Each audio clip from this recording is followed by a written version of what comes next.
भारत के मुख्य न्यायाधीश एन.वी. रमणा ने शनिवार को प्रधानमंत्री नरेंद्र मोदी और मुख्यमंत्रियों की उपस्थिति में आयोजित कॉन्फ्रेंस में कहा कि देश भर की निचली अदालतों में 4 करोड़ से अधिक केस लंबित हैं।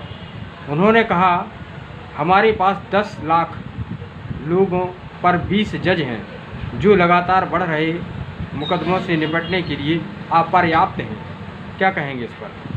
देखिए, माननीय मुख्य न्यायाधीश ने जो ये बात कही है बिल्कुल सत्य है। हमारे देश की जो कानूनी व्यवस्था है कहीं ना कहीं उसका ढांचा बहुत लचर है और उसके पीछे कारण ये है कि हमारे देश में विभिन्न राजनीतिक दलों के द्वारा इस ओर कभी ध्यान ही नहीं दिया जाता कि जो हमारा कोलेजियल सिस्टम है उसमें कुछ बदलाव किए जाएं, जजों की भर्तियां की जाएं।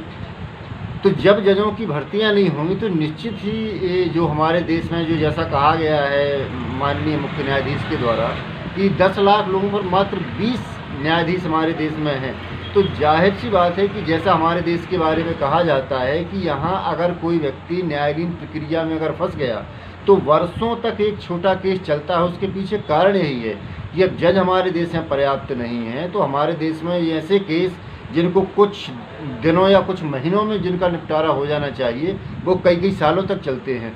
कई परिस्थितियों में तो ये देखा जाता है कि जब वादी या प्रतिवादी में से कोई एक या दोनों की मृत्यु हो जाती है तब हमारे देश की अदालतों का फैसला आ पाता है।